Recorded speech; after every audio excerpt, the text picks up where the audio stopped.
earn a higher commission, which may not be according to the client's needs, because we are always pursuing our goals. Or sometimes we criticize competition by saying, someone sold you something that should not have been in your basket of investments. It reminds me of a joke. Once at a nursery school, there was a box of apples which were kept on the table, and there was a board written on it, "Don't take more than one, God is watching you." On the other table, there was a box of chocolates kept, and a young boy went up and wrote, "Take as many as you want, God is busy watching the apples." When it comes to our deeds, we think God is watching someone else. Always be closing. Many years ago, the Detroit newspapers carried a feature story of a very huge insurance policy which was bought by Mr. Henry Ford. A close friend of Mr. Ford, who was an insurance agent also, was very upset with him and asked him why had he not purchased the insurance policy from him.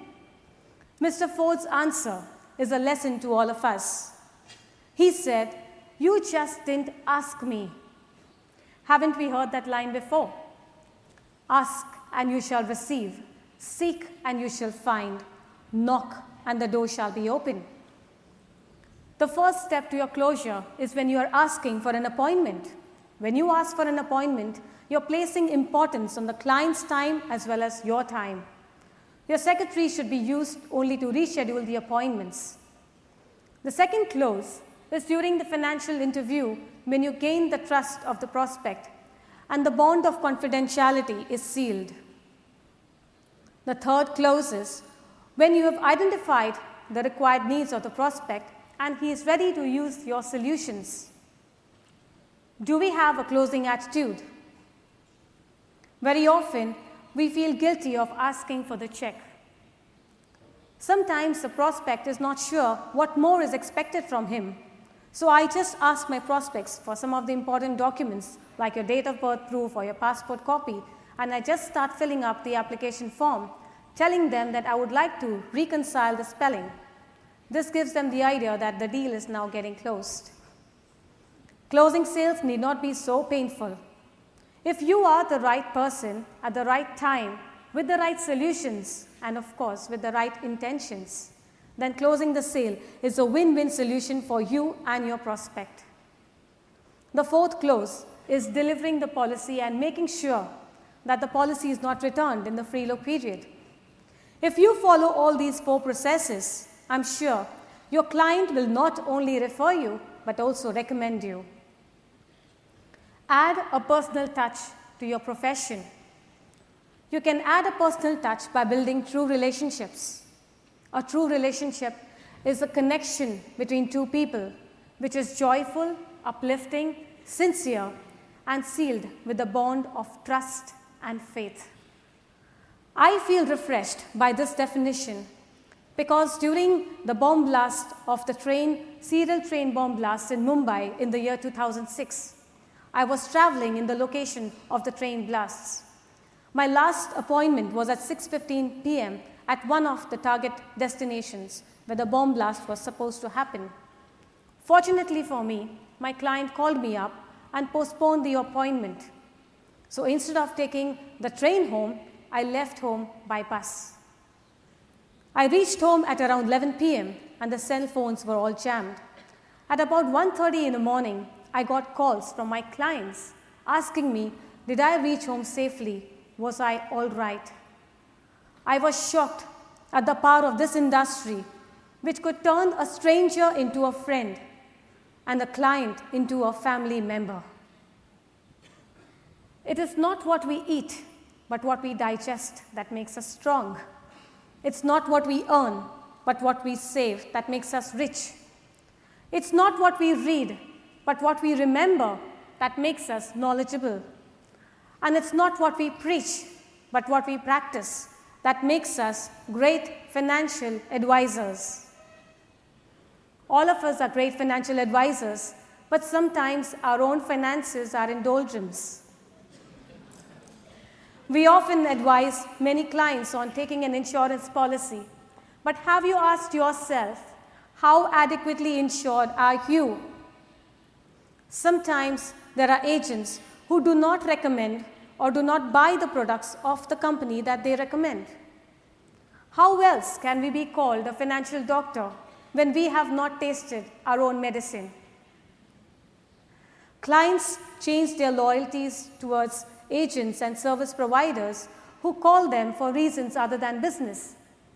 Birthdays, anniversaries are regular wishes that all service providers do. What exceptional services are you offering the client that will help the client to retain your number and your name? Customer satisfaction is a one-time effort. Customer retention is satisfying that customer all the time. Be an active member of a social group or a charitable organization.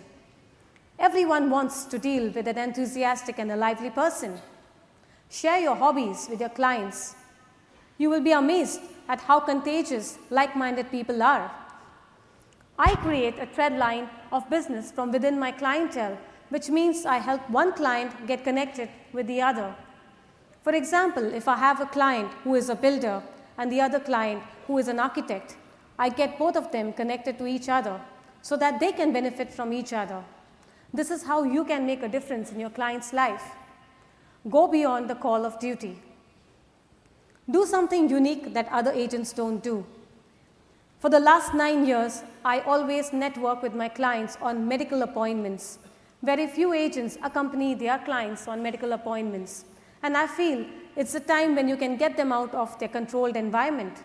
You put them at ease so their medical report will be better. At one such medical appointment, there was a board put up. Smoking helps you to lose weight, one lung at a time. Manage your stress before it manages you. Stress is the body's response to any physical or emotional changes in your life. You have to strike a balance between your family and your profession. And I'm sure none of us can grow alone. All of us have had someone or the other to support us in this business. According to me, a great stress buster is a very supportive husband. My spouse, Kevin, I'm very grateful to God for having given me this gift. He has been with me in good times and in bad. Thank you, Kevin. I love you.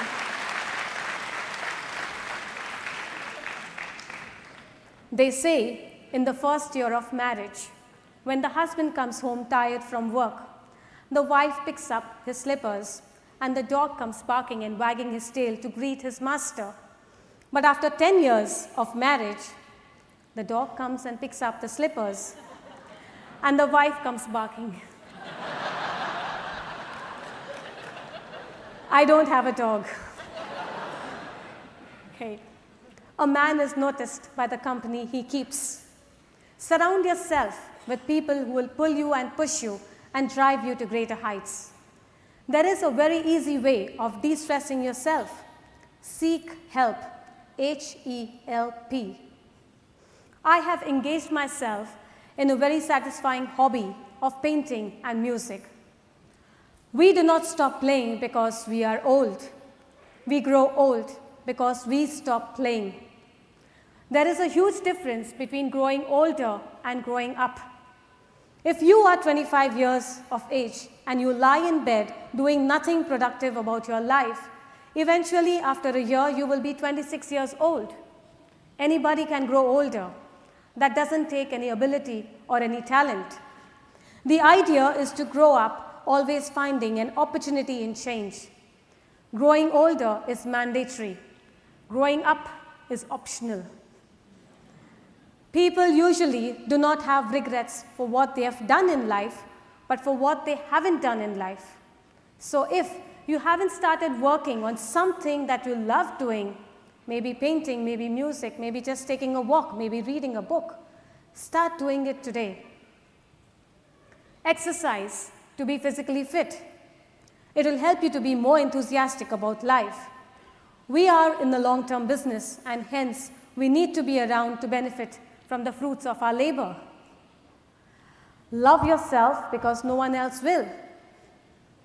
and pray every day. The most enlightened people are the ones who are at peace with themselves and with others. Prayer is simply aligning yourself to the will of God and acknowledging your dependence on Him. He answers our prayers in 3 ways. He says yes and gives you what you want. He says no and gives you something better.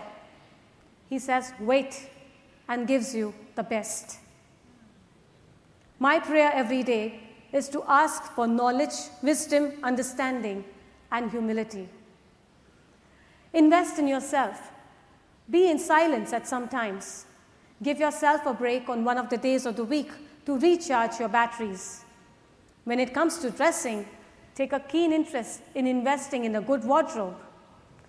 They say clothes don't make the person, but they definitely make 90% of what you see of him. Unless you look the part, people won't believe what you say is important. Invest in technology and a competent secretary. Learn to work on your business rather than in your business. Today, a lot of agents spend their time in administrative work. We often do not like to delegate because we feel we are good at what we do.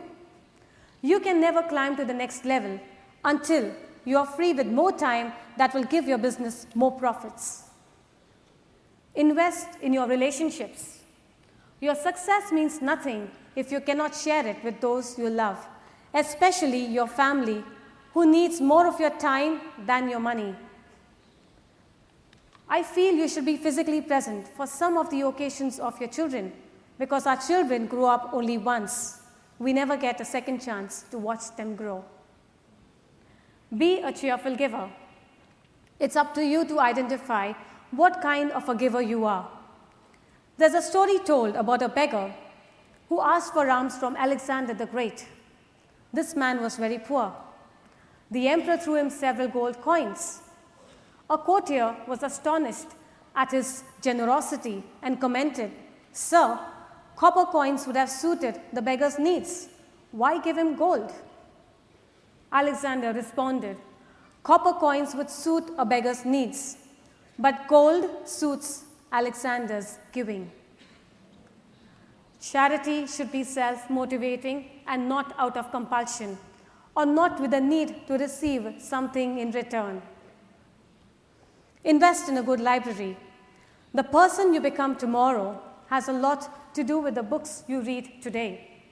We can never learn enough from our own experience, but from the experience of others.